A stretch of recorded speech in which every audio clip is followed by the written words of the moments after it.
কৃষ্ণ হরিবল ভক্তমন্ডলী, সকল ভক্তবৃন্দের শ্রীচরণে আমি এক কদমের শতকোটি দণ্ডবত প্রণাম ভক্তি গ্রহণ করবেন। আজকে আমরা আস্বাদন করব নামতত্ত্ব সম্বন্ধে। সর্বপ্রথম আমার একটি ছোট্ট অনুরোধ আপনাদের কাছে, সম্পূর্ণ ভিডিওটি শ্রবণ করবেন এবং যারা আমাদের এই চ্যানেলে নতুন রয়েছেন পরবর্তী খ্রিস্ট সম্বন্ধীয় ভিডিও পেতে চ্যানেলটিকে সাবস্ক্রাইব করবেন।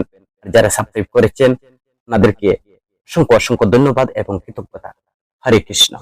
আমরা জানি ধ্বনি বা শব্দের লিখিত বলা নিহিত রূপই হলো বর্ণ।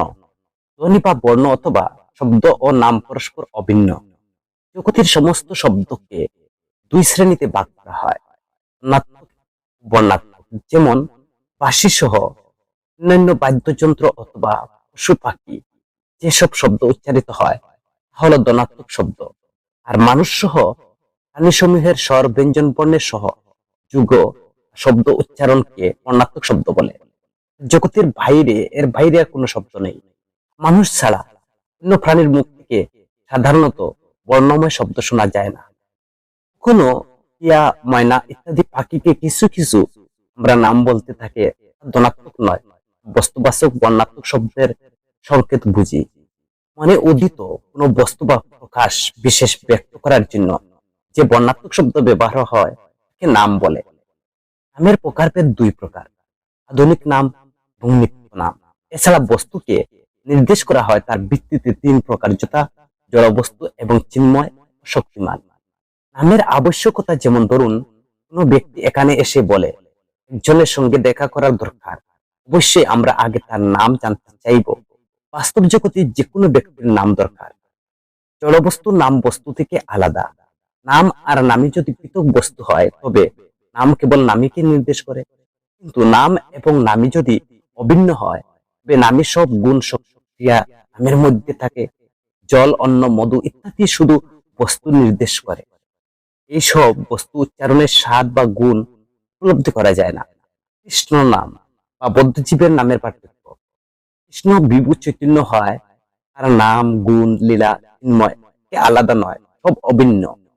জীব অনুচৈতন্য নাম, গুণ, রূপ, স্বরূপ থেকে স্বভাবত পৃথক। কিন্তু বদ্ধ জীব অচিত জগতের সে তার স্থূল সূক্ষ্ম গ্রহণ করে, এটি তার বিড়ম্বনা। হরি চিন্তামণি গ্রন্থে বলা হয়, নাম, রূপ, গুণ, লীলা ভিন্ন উদয় চিন্তা সম্পর্কে বদ্ধ জীবের ভিন্ন হয়। নামের স্বরূপ বস্তু মানেই নাম, রূপ, গুণ, কর্ম দ্বারা পরিচালিত। এই চারটি পরিচয় ছাড়া বস্তু হতে পারে না। ব্রহ্ম নির্বিশেষ বলে তার বস্তু নয়, ভগবত তত্ত্বের স্বতন্ত্র পরিচয়। কৃষ্ণ একমাত্র পরম বস্তু, অনন্ত বৈভব যুক্তি এক অদ্বয় তত্ত্ব। তিনি নাম, রূপ, গুণ, লীলাময়, চিন্ময় থেকে ভিন্ন। এসব কৃষ্ণের স্বরূপে বুঝতে হবে। হরিচিন্তামণি গ্রন্থে কৃষ্ণ নাম চিন্তামণি অনাদি চিন্ময়, আর যেই কৃষ্ণ সেই নাম এক তত্ত্ব হয়। চৈতন্য চরিতামৃতে বলা হয়েছে, এব কৃষ্ণ নাম দেহ বিলাস, প্রাকৃত ইন্দ্রিয় গ্রাহ্য নয় হয় স্বপ্রকাশ। কৃষ্ণ নাম অপ্রাকৃত হয়, জড় ইন্দ্রিয় দর্শন অনুভব করা অসম্ভব। বরুণ পুরাণে বলা হয়েছে, হে রাজন, যদি পরম জ্ঞান এবং সেই পরম জ্ঞান লাভ করে পরম পদ লাভের ইচ্ছা হয় তবে আদরে গোবিন্দ নাম কীর্তন করুন। বিনোদ ঠাকুর বলেন, জৈব গ্রন্থে কৃষ্ণ নাম, কৃষ্ণ স্বরূপে কোনো ভেদ নেই, কেবল একটা রহস্য আছে সেখানে। তা হলো স্বরূপ অপেক্ষায় নাম অধিক কৃপা করেন। স্বরূপের প্রতি যে অপরাধ হয় স্বরূপ কখনো ক্ষমা করেন না, কিন্তু অপরাধ সহ নিজের প্রতি অপরাধ কৃষ্ণ নামে কৃপা করে ক্ষমা করেন। প্রশ্ন হতে পারে, নামা করে কিভাবে অপ্রাকৃত হতে পারে? হরির নামের জড় জগতে জন্ম বা এই জগতের জন্ম হয়নি। হরির নাম কি হচ্ছে চিন্ময় জগতের। এই জগতের কোনো হরির নামের উদ্ভব হয়নি। লোকের প্রেমধন হরির নাম সংকীর্তন স্বরূপ জীব শুদ্ধ স্বরূপে স্থিত হয়ে তার চিন্ময় শরীরে হরির নাম উচ্চারণের অধিকারী হয়। জড় জগতে বদ্ধ হয়ে জড় ইন্দ্রিয় দ্বারা উচ্চারণ করতে পারে না। যখন লাদিন কৃপায় যখন তার নিজের স্বরূপ প্রতিক্রিয়া, নিজের ক্রিয়া হয়, স্বরূপের ক্রিয়া হয়, তখন তার নাম উদয় হয়। কোন নাম উদয় কৃপাপূর্বক শুদ্ধ নাম অবতীর্ণ হয়ে ভক্তের জিহ্বায় নৃত্য করার সময় বর্ণ আকারে প্রকাশিত হয়, এটাই হচ্ছে নামের রহস্য। হরে কৃষ্ণ মহামন্ত্র তো কি? কৃষ্ণ অর্থ সর্বাকর্ষক, মূর্ধান্য অর্থ হচ্ছে দিব্য আনন্দ। নিরুক্তি অভিধানে কৃষ্ণ অর্থ আকর্ষণ আর মূর্ধান্য অর্থ নাশ করা। সুতরাং যিনি বদ্ধ জীবের জড়বন্ধন নাশ করেন নিজের প্রতি আকর্ষণ করেন, তিনি কৃষ্ণ। রাম অর্থ পরমানন্দদায়ক, হরে অর্থ শ্রীকৃষ্ণের অপর নাম, হরি অর্থ যিনি মুক্ত করেন। আবার শ্রীকৃষ্ণের আহ্লাদিনী শক্তি রাধারানীর আরেক নাম হরা, এর সম্বোধনে পদ হরে হয়। এর জন্য হরে শব্দের দ্বারা শ্রীহরি শ্রীমতী রাধারানী উভয়কে বোঝায়। এই মহামন্ত্র দ্বারা মন প্রার্থনা নির্দেশ করে যে হে হরা রাধারানী, কি সর্বাকর্ষক শ্রীকৃষ্ণ, কি পরমানন্দদায়ক রাধারমন শ্রীকৃষ্ণ, দয়া করে আমাকে আপনার প্রেমময়ী সেবায় নিযুক্ত করুন। হরির নামই রাধা কৃষ্ণ। শ্রীকৃষ্ণ মহামন্ত্র হচ্ছে যে হরে কৃষ্ণ রাম তিন নামের সমষ্টি। ব্রহ্ম সংহিতায় বলা হয়েছে যে ঈশ্বর পরম কৃষ্ণ সচ্চিদানন্দ বিগ্রহ। মহাপ্রভু বলেন, কৃষ্ণ নামে বহু অর্থ নাহি মানি, শ্যাম সুন্দর যশোদানন্দন এই মাত্র জানি।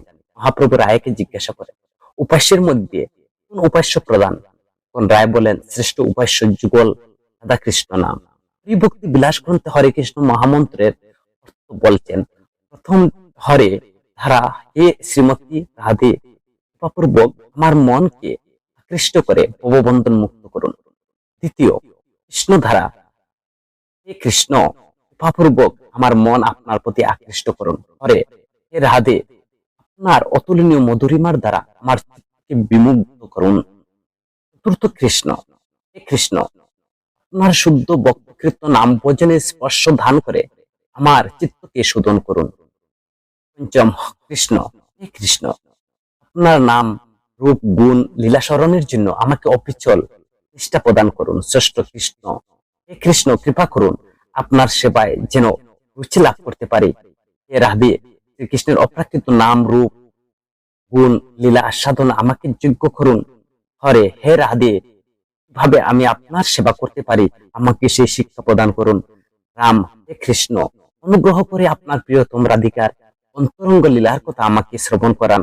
হরে, হে রাধিকা, আপনার প্রেমা সম্পদ মাধবের সাথে আপনার লীলাসমূহ আমার হৃদয়ে প্রকাশ করুন।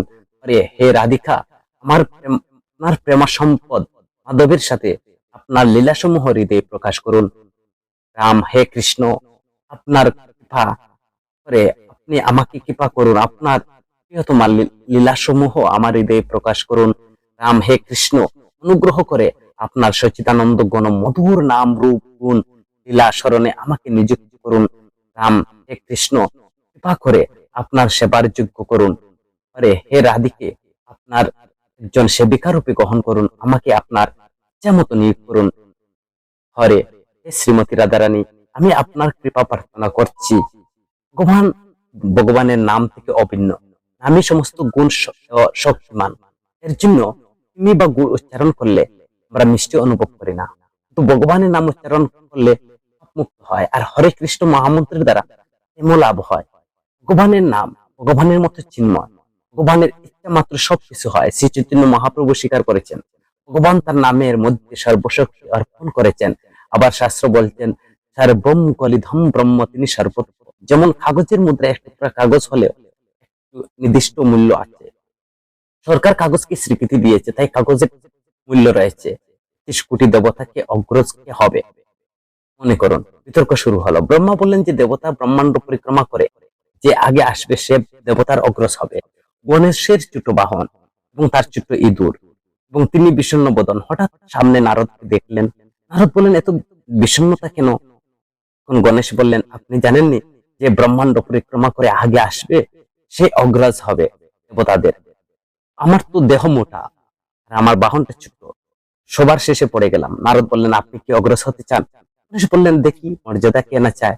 নারদ গণেশকে বললেন, আপনি ব্রহ্মার সামনে যান, শ্রীকৃষ্ণের নাম লিখে 7 বার পরিক্রমা করেন, তারপর যা করার আমি করব। গণেশ তাই করলেন। এখন ব্রহ্মা ঘোষণা করবেন কে অগ্রজ। এমন সময় নারদ ব্রহ্মার সামনে এসে বললেন, হে পিতে, আপনি স্বয়ং দেব বা বেদবিদ, আপনি শাস্ত্র জানেন, ভগবানের নাম আর ভগবান অভিন্ন। আপনার সামনে গণেশ 7 বার পরিক্রমা করেছে, শ্রীকৃষ্ণের নামকে অন্য দেবতারা করছে একবার, গণেশ করেছেন 7 বার। ব্রহ্মা স্বীকার করলেন নাম এবং নামই অভেদ। হরের নাম সাধ্য সাধন উভয়, খাদ্য বস্তু প্রয়োজন লাভের উপায়। যেমন বাড়ি বানাতে বা বাড়ি বানানোর প্রয়োজন সাধ্য, আর বাড়ি বানাতে যা যা করতে হয় হলো সাধন। সাধ্য ভিন্ন হলে সাধন অভিন্ন হয়। স্বর্গ লাভ সাধ্য, পুণ্য কর্ম হচ্ছে সাধন, মুক্ত সাধ্য, আর জ্ঞান হচ্ছে সাধন। পরমাত্মা দর্শন লাভ হলে যোগ তার সাধন। সাধ্য সাধন একটা বস্তু নহে, হরির নাম সাধকের সিদ্ধ ও সাধন উভয় প্রযোজ্য। মন্ত্র এবং নাম, নামের মহিমা শাস্ত্রে বর্ণনা করা হয়েছে। কৃষ্ণ, রাম, বিষ্ণু, নারায়ণ, গোবিন্দ, বাসুদেব, হরি ইত্যাদি ভগবৎ স্বরূপ বাচক শব্দ। হরিভক্তি বিলাসে শ্রীকৃষ্ণ বলেন, হে পরমতপ, আমার নামসমূহের মধ্যে কৃষ্ণ নামই হচ্ছে মুখ্যতর। এখানে কৃষ্ণ নাম বলা হয়েছে, মন্ত্র বলেননি। মন্ত্র অর্থ মনন করার মাধ্যমে ত্রাণ পাওয়া, মন্ত্রকে নাম বলা হয় না। মন্ত্রে ভগবানের নাম থাকে বলে মন্ত্রকে নামাত্মক বলা হয়। মন্ত্র ও নাম এর মহিমা সমান নয়, কিন্তু মহাপ্রভু স্বয়ং বলেন কৃষ্ণ নাম কৃষ্ণ নামের বৈশিষ্ট্য প্রদান করেন। কৃষ্ণ মন্ত্রে হইতে হয় সংসার মোচন, আর কৃষ্ণ নাম হইতে পাবে কৃষ্ণের চরণ। কৃষ্ণ মন্ত্রে সংসারের মুক্তি, কৃষ্ণ নামে জীবের ভক্তি কৃষ্ণের চরণ পায়। মন্ত্র এবং মহামন্ত্র, মন্ত্র অপেক্ষা নামের মহিমা অধিক হয়, নামকে মহামন্ত্র বলে। মন্ত্রে ভগবান বা ঋষিগণের শক্তি আহ্বান করা হয়। মহামন্ত্রের সর্বশক্তিমান ভিন্ন প্রকাশ। কেন কলির যুগে এই মহামন্ত্রের এত প্রাধান্য বা এত শ্রেষ্ঠত্ব? 4 যুগ বিশেষ করে কলির যুগে যে বেদের দুর্লভ এই হরির নাম মহাপ্রভু তিনি প্রকাশ করেন। এই যুগে সাধারণ মানুষ নাম গ্রহণে প্রেম ভক্তি লাভ করবে। হরির নামের মহিমা, বেদে শ্রীনামের মহিমা রয়েছে। হরির নামে জীবের মুখ্য, নাম কীর্তনে ভক্তি, ভক্তি প্রাণ জীবের পরম ধর্ম। নামের কৃপা থেকে গুরুর কৃপা হয়, হরির নামই গুরু ভক্তি হয়। নাম গ্রহণে সর্ব অবিষ্ট প্রদেতা, নাম গ্রহণে ভগবান লাভ করা যায়। সংকীর্তন কি? সংকীর্তন অর্থ সম্মুখভাবে কীর্তন করা, উচ্চ স্বরে সম্মিলিত নাম কীর্তন। কৃষ্ণ নামের শ্রেষ্ঠত্ব কেন? কৃষ্ণ নাম এত শ্রেষ্ঠ কেন? ভাগবত বলছেন যে একাংশ কলাপুংশ কৃষ্ণ ভগবান স্বয়ং।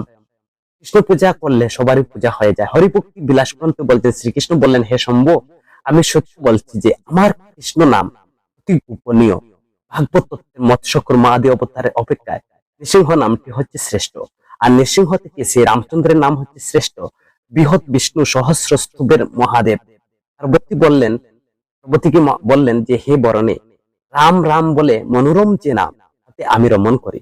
রাম নাম সহস্র বিষ্ণু নামের সমতুল্য। ব্রহ্মাণ্ড পুরাণে বর্ণনা করা হয়েছে, বিষ্ণুর নাম 3 বার পাঠ করলে যে ফল হয়, একবার কৃষ্ণ নাম উচ্চারণ করে সেই ফল হয়। এবং হরি চিন্তামণি গ্রন্থ বলছেন যে সহস্র বিষ্ণু নামের তুল্য এক রাম নাম, রাম নাম তুল্য এক কৃষ্ণ নাম।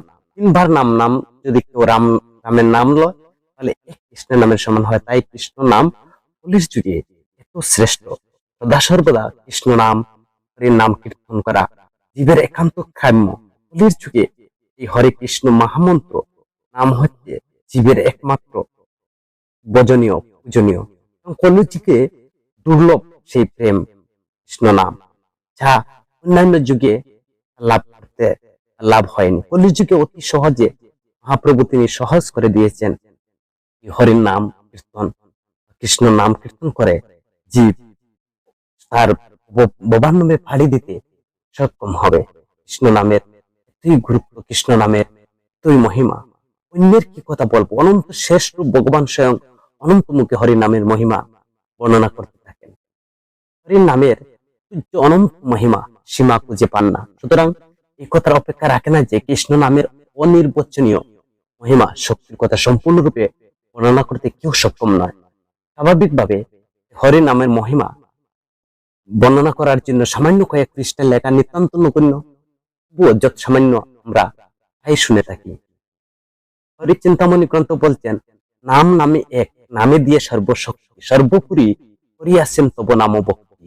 নামই পরম মুক্তি, নামই পরম উচ্চগতি, নামই পরম শান্তি, নামই স্থিতি, নামই পরম ভক্তি, নাম শ্রদ্ধামতি, নামই পরম প্রীতি, নাম প্রাশ্রিতি, নামই কারণ তত্ত্ব, নামই পরম প্রভু, নামই সর্বপ্রভু, পরম আরাধ্য নাম গুরুরূপে বিভু। কিন্তু যাদের ভক্তি স্বীকৃতি নেই, ভক্তি চলতে তাদের কোনো শ্রদ্ধা বা বিশ্বাস হয় না, শ্রীনাম সর্বশ্রেষ্ঠ ভক্তি তত্ত্ব হয় সত্য, স্বীকৃতির অভাব তাদের নামের রুচি হয় না, নামের অনন্ত মহিমার প্রতি তাদের বিশ্বাস হয় না, কিন্তু বিষয়ে শাস্ত্রের একাঙ্গে তাদের গভীর আসক্তি করে শাস্ত্রের তাৎপর্য জানতে পারে না।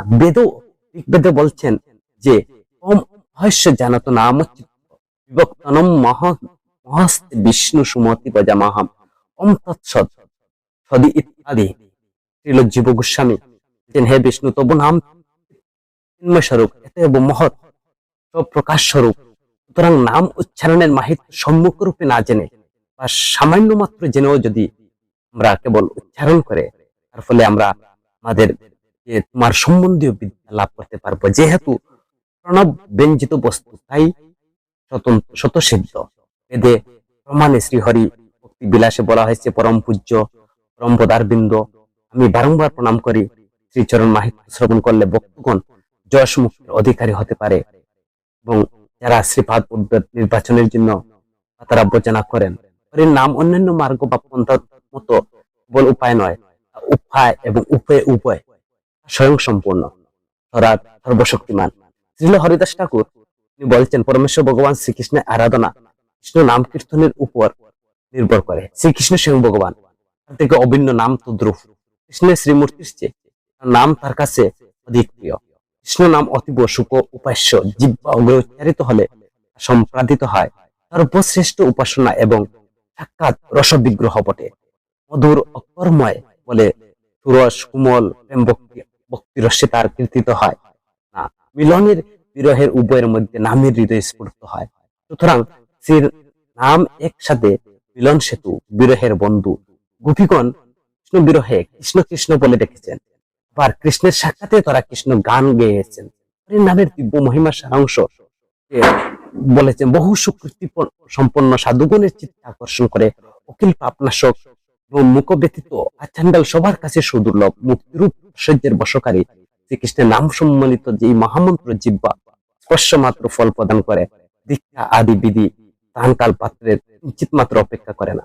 ভগবানের নামের মাহিত্য জেনে বা না জেনে যেভাবে হোক, যদি লোকে তা কীর্তন করে, তবে অগ্নি যেভাবে ইন্ধন সমূহ দহন করে, সেইভাবে পাপ দগ্ধ হয়ে যায়। জেনে বা না জেনে হোক, আগুনে হাত দিলে যেমন হাত পুড়বে, তেমনি নাম মাহিত্য জেনে বা না জেনে কেউ যদি এই নাম উচ্চারণ করে, অবশ্যই তার নাম গ্রহণকারী নিজের মঙ্গলের সাথে সর্বজীবের কল্যাণ সাধন করে থাকে। প্রহ্লাদ মহারাজ বলছেন, নৃসিংহদেব, যারা আনন্দিত হয়ে উচ্চকণ্ঠে তোমার নাম কীর্তন করে, তাই সাধু, তাই সর্বজীবের অকপট স্বার্থ শূন্য। নামের সর্ববেদী বিনাশক এবং সর্বদুঃখের উপশমকারী।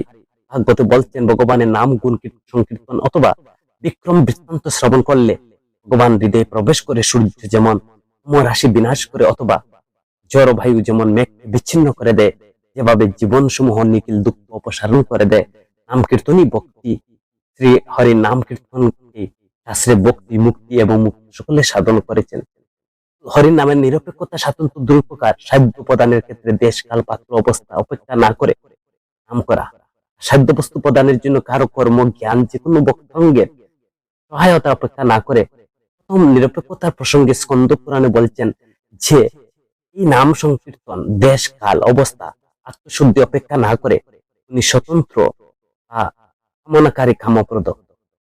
এই নামে দ্বিতীয় প্রকার নিরপেক্ষতা সম্বন্ধে ভাগবতে বলা হয়েছে যে, যথার্থ জ্ঞানবান উন্নত শ্রেণীর মানুষেরা কলির যুগে যথার্থ মর্ম উপলব্ধি করতে সক্ষম, অথবা জ্ঞানবান মানুষেরা কলির যুগের প্রশংসা করে থাকেন। যেহেতু এই অধপতন যুগে নাম সংকীর্তনের মাধ্যমে অনাহাসে জীবের সকল বাঞ্ছিত লক্ষ্য অর্জন করা হয়। নামের কৃপাতে যে তার গুরুর কৃপা হয়ে যায়, হরির নামেই গুরু ভক্তি হয়ে যায়।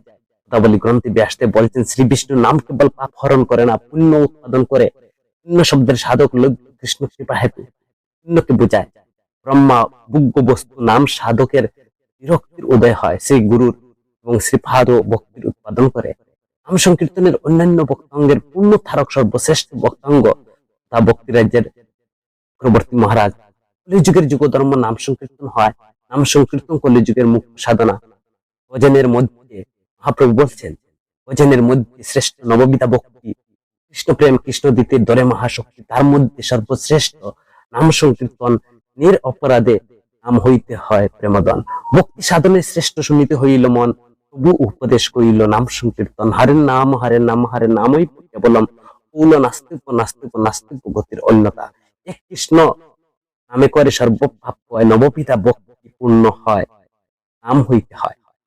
ভক্তির 5টি মুখ্য অঙ্গের মধ্যে নাম সংকীর্তন যে মূল, অন্য সব ভজন অঙ্গ যে সংকীর্তনের অনুবর্তী। সিদ্ধান্ত শ্রীল সরস্বতী ঠাকুর এই বিষয়টি বিশ্লেষণ করেন।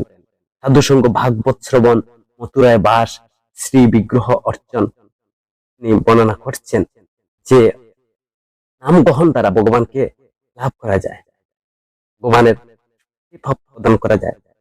মহাপ্রভু তিনি নাম সংকীর্তনের মহিমা শিক্ষাষ্টকের প্রথম শ্লোকে কৃষ্ণ নাম সংকীর্তনের সাক্ষী সে বলছেন, চেতদর্পণম আর্জনম ভব মহাদাবার দাবাগ্নি নির্বাপনম শ্রেয় কৈবরী চন্দ্রিকা বিতরণম বিদ্যাবুধুর জীবনম আনন্দম বুদ্ধি বর্ধনম এবং প্রতিপদম পূর্ণ অমৃত আস্বাদনম এবং সর্ব আত্মপনম। এইভাবে মহাপ্রভু কৃষ্ণ নাম জিহ্বা উচ্চারিত হলে বহু বহু জিহ্বার বাসনা জাগে, অন্য কোহরে প্রবেশ করা মাত্র অর্বুদ সংখ্যক কর্ণ লাভের বাসনা জাগে, প্রাঙ্গণে সঙ্গিনী হয়ে সর্ব ইন্দ্রিয়কে স্মৃতি করে দেয়। আহা, না জানি কত অমৃত দিয়ে কৃষ্ণ বর্ণ দুটি শব্দ রচিত হয়েছে। অনাদি কাল ধরে সংসারে তিতাব জ্বালায় দগ্ধ জীবের দেহ মন প্রাণ সর্ব ইন্দ্রিয় প্রতিটি অনুপরমাণু পরমানন্দে আপ্লুত করতে পারে একমাত্র শ্রীকৃষ্ণ নামরস। হরে কৃষ্ণ ভক্ত মন্ডলী, হরে নাম কথা আমরা এখানেই বিশ্রাম গ্রহণ করলাম। ভিডিওটি যদি ভালো লাগে আপনার পরিচিত 4-5 জন বন্ধু বান্ধবের কাছে ভিডিওটি শেয়ার করবেন এবং হরে কৃষ্ণ নাম লিখতে ভুলবেন না। হরে কৃষ্ণ কৃষ্ণ কৃষ্ণ হরে হরে, হরে রাম রাম রাম হরে হরে, হরে কৃষ্ণ।